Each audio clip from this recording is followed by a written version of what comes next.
Hello, good morning. Welcome to today's webinar. I'm Michael Conway of Renaissance, and Renaissance, we work very closely with Bitdefender, and we're delighted to welcome you to today's webinar. Um, the session is called New Rules, New Threats, and is Ireland ready for the AI era? And if I hear any more about AI, like the rest of you, you'll probably be exhausted, but we need to think about it and we need to talk about it, quite frankly. What we want to talk about today really is discovering proactive security for a stronger, safer Ireland, and the focus is really on Ireland and keeping Ireland cyber secure and compliant. Um, a really important thing that there's a couple of pieces of housekeeping I'd just like to go into. It's really important from our side that uh, you get what you want out of this session, and that's really important. There's no point in us just regurgitating a whole bunch of things and you not getting what you want. So I want to make sure you guys get the value that you want out of it. So please, while you will be muted for the session, you can be unmuted for Q&A. And indeed, I would ask that if you have any questions, thoughts, you agree, disagree, or you want to make a comment, or you want to query something, please put it into Q&A or into chat directly to myself at any stage, and we'll look to address that as best as we can, either then or later on at the end with Q&A. But we want to make sure that any questions or queries that you guys have, that you put them up there and that we address them.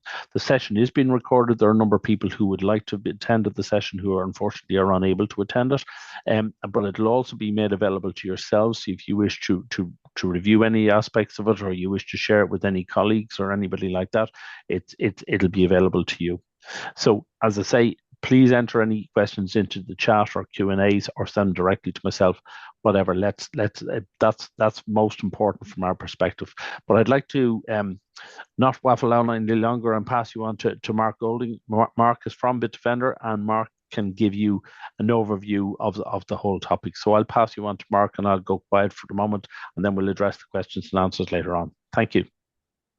Great, thanks, Michael. Yeah, so I'm Mark Golding, MSP product specialist at Bitdefender. And today I'd like to talk to you a little bit about kind of the changes in AI and the changes particularly in the law across Europe, but specifically, easy for me to say, specifically within Ireland itself. So there are really three main pieces of legislation that have passed. The first one being the EU AI Act, which is really a risk-based framework that governs how AI is built and used. And its aim is really to make sure that AI is safe, it's transparent, and is aligned with people's rights. It's directly applicable across all of the EU member states, obviously including Ireland, and each individual member state has to interpret that law and turn it into regulation themselves, which is the basis of Ireland's regulation of artificial intelligence bill, which is being passed this year, which is a national enforcement of that EU Act into a working regulatory system within Ireland itself. So it adds in things like regulators, penalties for companies who break that act or act outside of the law, and gives oversight mechanisms as well. I'd also like to talk a little bit about Ireland's national digital and AI strategy, which is the government's plan of how AI should be used and how people should be trained on AI within Ireland. And again, this brings with it some pretty strong regulation.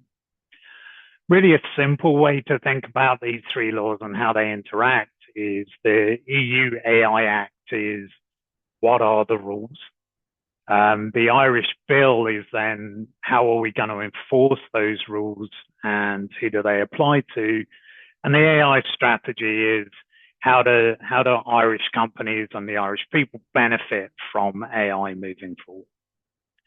So drilling down a little bit into the EU AI Act, really its goals are to promote a trustworthy human-centric AI, to protect the fundamental rights of the people, their safety, and support democracy, support innovation, and also the EU internal market. So it's really about how AI can be used in business and how we can use that to our benefit. Like I say, it's a regulatory system that's based on categorization, and these are the categories that AI can fall into under the Act. So prohibited, high risk, limited risk, or minimal risk. Prohibited is obviously things that are unacceptable. So these are things like social scoring that's being used by governments, or manipulative AI that exploits vulnerabilities on machines.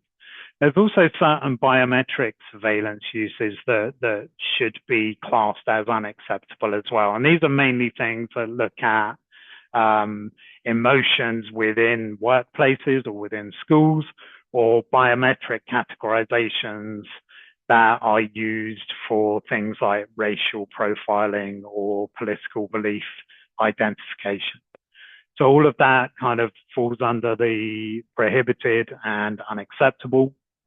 The high risk are things like how AI is used in healthcare, how it's used within recruitment, things like credit scoring, critical infrastructure, and things like that. So while these are kind of acceptable uses of AI, they do need to be regulated and they do need to be tightly controlled. Limited risk AI are things like chatbots, so customer service chatbots or virtual assistants, emotional or biometric categorization systems, and AI generated content, so things like images and videos. So a lot less risk, but companies do need to kind of disclose how they are using the AI, and they need to be transparent in what those AI bots are doing and the information they're collecting.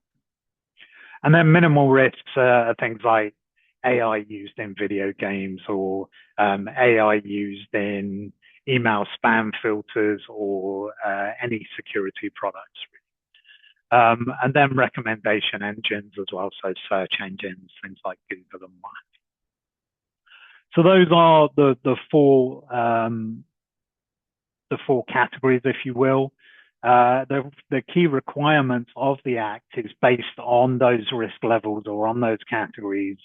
Organizations have to conduct risk and impact assessments. They need to ensure data governance and quality across those subjects, provide transparency on how AI models are being built and how they're being used, and explain the reasons behind that. Maintain technical documentation so that people can understand, again, the way these AIs are working. Enable human oversight and monitor systems after deployment. So once these AIs are in the wild, they have to be monitored and make sure that they're behaving the way that was predicted. If you break these rules, or if you stray outside of them, you can face some pretty severe penalties, up to 35 million euro, or 7% of the global annual turnover for the company, for more serious violations. So some pretty hefty fines should you break the Act. So why does this matter? Why do you care about it? Well, it sets a global benchmark. So in a way, it kind of does for AI what GDPR does for privacy. It just sets that set of rules of how AI should be used and how it should be regulated. It forces organizations to adopt more responsible AI practices, and making sure that they are compliant. It impacts, obviously, technology compliance, as I mentioned before, cybersecurity and governance. So pretty key to business moving forwards, particularly kind of in terms of how we're going to use AI. Ireland's regulation of artificial intelligence bill, again, is passed this year, and it's really an interpretation of that EU law, the EU Act, into laws within Ireland. So it's things like assigning regulators, it's setting up enforcement mechanisms. It's defining the penalties and procedure that apply to Ireland itself. So it's needed, as I say, it really makes that EU Act meaningful within Ireland. It ensures the supervision, investigations, and penalties of that act, and really aligns Ireland with the EU in terms of timelines. And the timelines are rollout between 2025 and 2027 is one of the key. So if we look at the key features of the Ireland's regulation of artificial intelligence bill, the first thing that's going to happen is that the government is going to appoint an AI office of Ireland. And this is going to act as a single point of contact between Ireland and the rest of the EU, and also act as a central coordinator for AI oversight. The model itself is a distributed model. So what you'll see is different kind of authorities and regulators managing their specific area and then reporting into, again, that main office. So, for example, you might have financial AI being supervised by financial authorities, or health AI being supervised by health regulators. And this is what we call the distributed system, or a federated model. The third key feature is strong enforcement. So authorities are able to do things like request documentation and data. They're able to conduct inspections within companies. They're able to investigate the AI systems themselves, and then restrict or ban non-compliant AI models, and impose penalties. And the penalties, again, depending on the breach of law, depends on how severe those penalties will be, but I've already discussed the EU AI Act fines and sanctions. Really, this regulation, this bill brings those penalties to within Ireland. The fifth key feature is an AI regulatory sandbox. So it creates a safe testing environment for companies and helps startups and small to medium businesses innovate, but under supervision. So innovate, but in a safe way. And then finally, governance and coordination. It's really about transparency and accountability. It's about promoting AI literacy. It's about cross-sector cooperation. So again, why does this matter? Well, really, it's about kind of shaping how companies use AI and how that complies with the European law. It influences the practical enforcement of AI regulation, not just within Ireland and Europe, but actually globally. And it signals a shift from policy to really an operating enforcement infrastructure within Ireland. And finally, Ireland's national digital and AI strategy is really a roadmap that sets out how Ireland will use digital technologies and AI to drive economic growth. It modernizes the public services. It builds skills and infrastructure within Ireland. It ensures safe, responsible, and trustworthy AI. And its overarching aim is really to position Ireland as a global leader within AI and digital technology. It's actually a strategy built around 20 different high-level objectives and 90 concrete deliverables across the government. So if we look at the 5 key ambitions of this strategy, first of all, applying AI to public services and really using AI to improve government services. And the target around that is 100% of key public services to be digital by 2030. So quite a shift towards digitization and the use of AI. The second key ambition is to grow the economy, but do that through AI adoption. So make Ireland a global hub for AI and digital innovation, and support businesses across Ireland to grow using AI. The third thing is to invest in infrastructure and security, so build a secure, resilient digital AI infrastructure and strengthen cybersecurity capacity as well.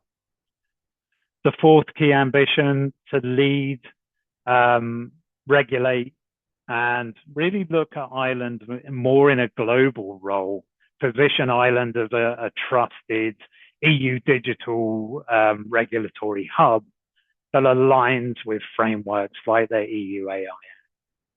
And then finally, to empower, so skill up the people within society, within Ireland, to understand AI, to be able to develop AI, to be able to use AI in a safe way, and really to gain the public trust. So why does this matter? And I've kind of mentioned this a couple of times, but it's really important that Ireland is seen as a European tech hub. So home to many different global companies. A lot of companies have their HQs within Ireland. We want to see that continue to grow. And like I say, we complement with this strategy, the government are really complementing the EU AI Act and the AI bill, and really use those as a strategy for growth and increase capability of Irish business.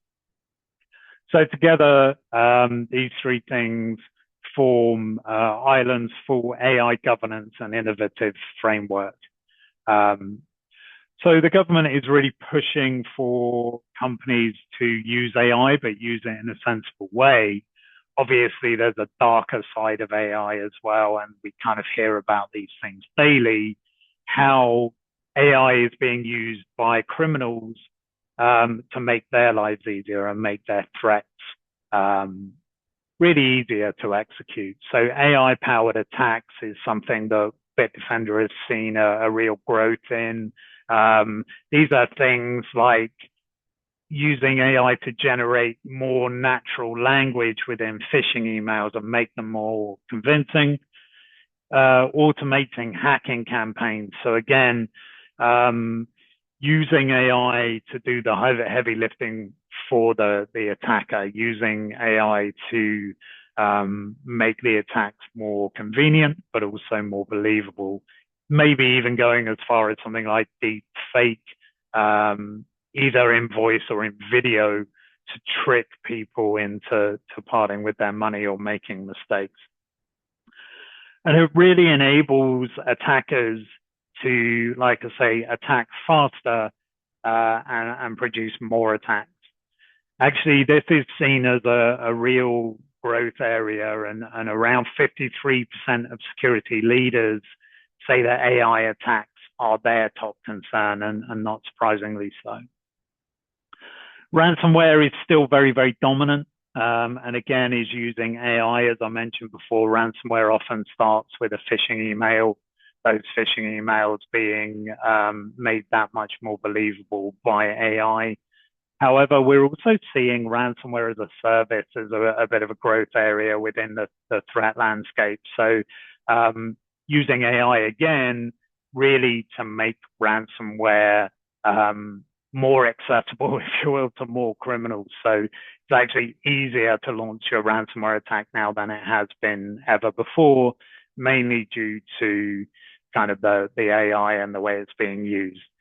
And where ransomware again is shifted from just an encryption and a payout for the encryption, we're now seeing an encryption, a data leak, and then threats around pay us extra or we'll publish whatever it is was stolen. So there's a lot more kind of data theft and identity theft happening within ransomware before they pull the trigger and actually start the encryption. Phishing and social engineering. So I've kind of already touched on this, but we've really seen an explosion with AI driving growth within phishing and social engineering. AI can be a lot better at writing these emails, personalizing them to particular companies or particular people, and even doing things like bypassing multi-factor authentication. So really increasing the sophistication of phishing and social engineering within email. Also, identity and credential theft. Again, this is kind of where we're seeing a growth, and really the 3 points to this point really leading into that identity and credential theft. We're hearing things like attackers are logging in, not breaking in anymore. So, they get the credentials, they buy them on the dark web, or they use attacks to gather credentials and identities so that they can log in as users and have free reign of systems. We've also seen a lot of supply chain attacks and a growth there where attackers will attack a software vendor and then use the updates or what have you, poison those updates and have them do the hard work for them. So when you do the right thing and you patch a system, because that software vendor has been compromised, that patch is actually poisonous. And we're actually seeing more of these. And obviously for the payout for the attacker is they poison one update and that goes out to hundreds of organizations. So it's a real big kind of effort versus payout win for the attackers. Cloud misconfiguration. So as more and more people moving to things like AWS, they're making mistakes. So simple mistakes in setting up AWS or Azure or Google Workspace environments mean that there are kind of security weaknesses within those environments. Deepfakes, I mentioned earlier, obviously the generation of video or voice, which are fake and used for financial fraud or social engineering. These can be pretty hard to detect and to stop. And then finally, a continued growth in DDoS and distribution attacks, although we see these really being used more as a distraction. So the DDoS will happen to make everybody look one way while the attacker's doing something else. But still a bit of a growth area. And again, using AI to make that DDoS easier for the attacker. Something else, another major attack that we're seeing, or attack type that we're seeing, is something called living off the land. So living off the land is when an attacker gets into a machine or they log into a machine and they use the tools that are already there. So historically, what would happen is an attacker would break into a machine. They'd then bring with them their software. They'd install that software and then use that to continue their attack. They figured out pretty quickly that we can see that installation and then we can block that installation. We can say, well, that's not an approved piece of software, don't install it. So what they've done is started using the tools that are already there. And there are over 200 different, what we call living off the land binaries or tools that the attackers can use just in your standard installation of Windows 11. So just within Windows 11, over 200 different tools that they can use. And really, we're seeing these things happening, attackers coming in and just using things like PowerShell or sending in poisoned attachments. So when you interact with that attachment, it fires up PowerShell in the background. It's not necessarily a hands-on keyboard thing, but it is using those tools that are already there. We also see attackers reusing the same attack patterns. So they'll kind of say, well, if I do A, B, C, and D, the result is E. And they'll just do that. And if that doesn't work, they'll just move on to the next machine. Attackers don't tend to pivot as much maybe as they used to, but rather more kind of almost use playbooks and continue using the same attack again and again. As I say, really, there's a lot of attack surface, a lot of different binaries that are available as part of a Windows installation. But a lot of these tools aren't actually being used legitimately. So a lot of people will do a standard vanilla installation. They won't harden it. They won't turn off features and functions. They'll just leave it vanilla. A lot of users aren't using a lot of these tools that the attackers can use. So again, there's a lot of unnecessary attack surface. A good example of one of these living off the land attacks is something called click fix, and this is something that we're seeing again as a bit of a growth area. What will happen is you'll fire up a web page or you'll open a document and it will look like it's errored. So it will use a genuine error message or something that is very much like a genuine message, and kind of say, well, don't worry, here's how you fix the problem. So something's gone wrong, this web page can't load, or your browser's not working or not responding. If you just copy this code and put it into PowerShell, click go, then everything will work out. Everything will be all right. Only obviously these commands aren't genuine. They're there to trick you. They're there to let the attackers in. So rather than repairing the error, you're actually giving the keys to the kingdom to the attacker. So what will happen is they'll send in some sort of phishing email, probably AI generated, which will encourage users to go to a click fix site, or when you open a document, it will kind of error, and then you'll go to a click fix site for instructions on how to fix the problem. The site socially engineers users into running a command in PowerShell or command line. That command then downloads and launches the payload, so the malicious code, which again steals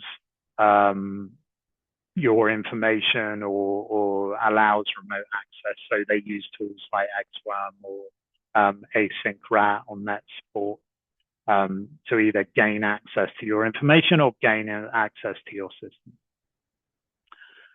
So that's all pretty scary. The good news is that Bitdefender can help out with all of that. So obviously we have endpoint protection that's going to look for most of these things. We have EDR solutions, we have MDR solutions and XDR solutions, meaning that, you know, we can track attacks, we can point out dangers within attachments to emails and things like that. If you don't have the expertise to run EDR, and EDR is essentially a reporting tool that enables you to kind of spot these kind of attacks. If you don't have the expertise to use that tool, you can use our MDR solution that's going to manage that for you. So it will gather all the telemetry from the end user machines and pass it to experts who are monitoring 24 hours a day and can take action. And then XDR is kind of going to go beyond the end user machine, whether that is using XDR to look at the AWS environments or the Google Workspace environments that I was talking about before. Again, our XDR can plug into those things. It can plug into 365. It can look at AD, whether that's Entra ID or Azure AD, or if anybody's still got on-premise AD, I believe we can plug into that. So there are many ways in which we can help you, but to continue the theme of AI and how we're using AI in a positive way, I'd like to talk a little bit about PHASR. So PHASR is Bitdefender's AI-based product that essentially hardens the environment in an intelligent way. So if we look at kind of our average attack, as I mentioned before, excuse me, let me just have a quick drink. As I mentioned before, it normally starts with an email, normally AI generated these days to look as natural as possible. Probably has some kind of attachment to it. Let's say that it's a document with a CV. You open that, it's got a macro that runs in the background that loads PowerShell and runs a script that leads to a breach. It's a pretty standard attack. So if we look at kind of more traditional hardening and how we might block each stage of this attack, and we can apply that across 3 employees. So if we look at Jane works in our HR, Richard is a developer, and Anne manages our server environment. So at each kind of stage of this, can we block these tools that the attackers are using? Obviously, disabling email is not a great idea because 90% of workers are going to use email in some way or other. Maybe it's not a big problem for Anne in IT, but the other people, very much can't do their work without email. Okay, so how about we disable Office documents? So we let people send and receive email, but any Office documents, we'll just block those. Again, not a great idea because a lot of people use Office documents. What about PowerShell? We could block PowerShell. We could block W script or command line. Okay, great for most workers, but what about our developers and our server management or IT people? These are the tools that they use to do their job. So again, we can't just blanket block. What about macros? We could just stop macros running in documents, right? Well, again, not great for our developer. Really, the point I'm trying to make here is there is no way to blanket block an attack at any given stage without affecting the way that somebody works. Our users are unique and their security needs to be unique as well. And that's really where PHASR comes in. So PHASR will use an AI model to understand the user and the tools that they use. So again, I mentioned before, over 200 tools that attackers can use that most users aren't using. Well, let's identify what that is and let's block those tools. So this is the first product of its type that uses AI in this way to tailor hardening. It's the first dynamic attack surface reduction solution because it doesn't just do it as a one-shot. It's an ongoing process. So if all of a sudden I need to start using a tool, PHASR is going to react to that. PHASR is going to enable you to fine-tune its rules on an ongoing basis. And really what we're doing is we're shifting from that one-size-fits-all to using AI to tailor hardening, tailor what tools are available and what tools aren't, both to our users, but also to anybody who's posing as one of those users. And really avoids those rigid policies. And the problem with the blanket policies, as we saw before, there's always an exception to the rule. And you have to try and figure out what those exceptions are when you're putting the rules in place or you're forever managing them. PHASR will manage itself. You need to put it in place. Once it's there, it manages itself on an ongoing basis and closes those unnecessary attack vectors. So how does PHASR work? Like I say, it's an AI model. So you install it, it goes into a learning mode. It knows when its learning mode is over and will automatically switch over. It will monitor and learn the user's behavioral patterns. What are you using? What tools do you use? How do you use them? And it will correlate that with the known attack vectors. So what are we as Bitdefender? How do we see attackers using the tools built into Windows? What tools are they using? How are they using them? And really identifies the apps and behaviors that we can restrict without getting in anybody's way. And this is the key part. We're not fighting productivity. We're supporting it by looking at, well, what are you doing? What are you not doing? If you're not using it, we'll take it away. You won't even know that it's gone. We also cluster rules together. So rather than kind of creating a rule for each individual user and you end up with 200 rules, we'll kind of say, well, look, these 97 people are all doing the same thing. So that's one rule. These 3 people are doing something different. That's another rule. And we then use those rules to like I say, reduce the attack surface, and then we go back into monitoring. So it's kind of cyclical. It will continue to do this as you go along. If my job changes and all of a sudden I need to use PowerShell, the first time that I try and fire it up, it will give me the option to request access. The admin will then need to tweak the rule and kind of say, yeah, give Mark access to PowerShell. He needs to use it for now. So if we look at the way the policy works, you enable the policy, like say, it will learn for around 30 days. If you're an existing Bitdefender customer and you're already using our EDR solution, there is no learning, because we'll just look at the EDR telemetry and say, oh, okay, we understand what this user's doing. We understand what tools they're using. PHASR will then map the attack surface exposure. And then you have a choice of how you set the rules. So either autopilot, which is kind of the way that I've described it as working, where it just automatically figures out what can be blocked and blocks it. Or you can do something called direct control. So direct control, PHASR will come up with rules and you will enforce those rules. So it gives you the control into what is allowed and what is blocked. And the categories that we're looking at with PHASR, so we're looking at those lol bins, again, living off the land binaries. We're looking at tampering tools, crypto miners, hacking tools, and remote admin tools. So each of those categories, you can either switch to autopilot or you can switch to direct control. It doesn't have to be an all or nothing approach. So again, PHASR, it's tailored. It builds behavioral risk profiles for each user and then just restricts the things that they don't need.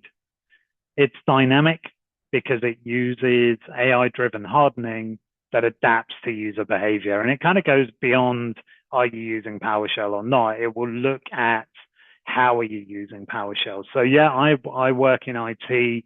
I use PowerShell. I don't exfiltrate data. I don't change registry keys. I don't create new users that are admins. I don't try and escalate my privileges.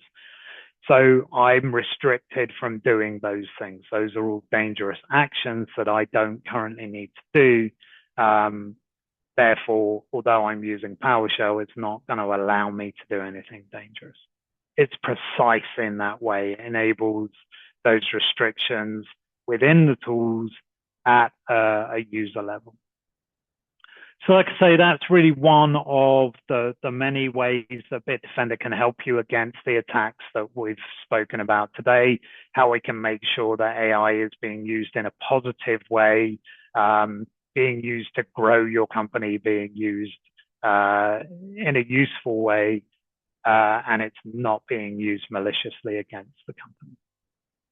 And at this point, I'd like to invite Michael back in and also open the floor for any questions. Mark, thank you very much. You can get yourself a well-deserved glass of water there. There's no such thing as a glass anymore. It's always a water bottle full of water. But yeah, that's no, thank you very much for that, because I mean, I think everybody hears a lot about AI. Everybody hears a lot about the it's in every conversation, every topic these days, whether it's economic, whether it's cyber or whatever it is, but we talk about AI all of the time. But I guess there are a couple of questions that are there, but can I maybe just throw a curve question at you just for a second? I see there's a lot of talk about Anthropic, the Anthropic AI model at the moment, you know, and actually that as an engine basically for targeting and attacking organizations. I imagine that's the way that the world is going. It's going to be very easy for somebody nowadays to attack an organization. Would that be a fair comment? Or yeah, I think it is something that we're seeing more and more of. Again, using the correct security tools kind of means that even if a company is compromised, their attacks aren't going to be successful anyway. And it's more about kind of taking things back to that attack level and kind of seeing moving back towards blocking attacks again instead of like just accepting that these attacks are going to happen, looking at kind of what is an attack at its core and how do we block those attacks, regardless about whether it's coming in over AI or whether it's human driven. Yeah, and certainly the thing that that impressed me, and I don't know if PHASR is something that I think most of the people who are at this session or on this session or listening and maybe listen to recordings, they wouldn't have seen the likes of PHASR because we all talk about hardening servers and everything Yeah. else. That's fine, but the fact that you're dynamically hardening an endpoint, sort of, which is really, what's the level of reduction that you're actually taking threats off the table by actually Yeah. So hardening a typical set of devices? using PHASR can reduce the attack surface by up to 95%. So it's a huge difference between having PHASR and not. And again, the thing to bear in mind with PHASR, and I've mentioned it before, we're only blocking things that aren't being used anyway. So there's no hit to productivity. Yeah, yeah. Because I mean, I'm an ordinary user. There are others who would, I'm sure, who are on this session who are technical users. They need a certain tech. They need access to certain uh, elements of a typical installation that I never will touch. So there's no point in me having them. But they are a vulnerability that I may as well close the door on. Yeah. Uh, I guess it's like leaving all the windows in the house open and saying, well, listen, I only really am in one room, but why don't I just close all the rest of them and just leave the one in the room that I want to open? Yeah. Yeah. I've only one thing to protect. But anyway, like that's my silly analogy. So question here is, uh, how long does PHASR need to build the AI models for users? Yeah. So it takes around 30 days, unless you're already using our EDR solution. So if you've already got Bitdefender EDR, PHASR doesn't have a learning period. If you're not using Bitdefender EDR, then it's going to take around 30 So within that 30 days, it's building up a history of what you're doing, but you also have days. Yeah. the ordinary Bitdefender traditional type of protections Yes. in place at Yeah. this stage. Yeah. Yeah. Yeah. You're certainly far from being unprotected while it's learning. But that attack surface is open, obviously, and then that's going to reduce pretty much immediately after that 30 days when it clicks in, PHASR goes live. You can see the rules that it's creating. You can see the type of things it's blocking. If you're not yet comfortable with kind of allowing AI just to block what users can do, again, you can have it set to direct control. You can monitor those rules that are being created and the kind of things it's going to do. And then maybe later pull the trigger and move from direct control to autopilot. Okay. And if I'm deploying something like PHASR, what other sort of Bitdefender products do I need to have? Yeah, so as long as you've got Bitdefender endpoint protection core, then you can deploy PHASR. However, PHASR is available standalone, so you don't even need to have Bitdefender's endpoint. You can use a third-party endpoint. You can use a different endpoint protection, and just install PHASR to do the hardening across your system. So something that can be deployed to pretty much any environment, and Yeah. anybody who's on here, whether or not they use Bitdefender or any Bitdefender technologies, they can utilize that. Yes. Yeah. Okay, because I was looking at the Anthropic, and I see that the NCSC, our National Cybersecurity Center, have issued out, they're reviewing things, the stuff coming out on a daily basis in terms of AI, Yeah.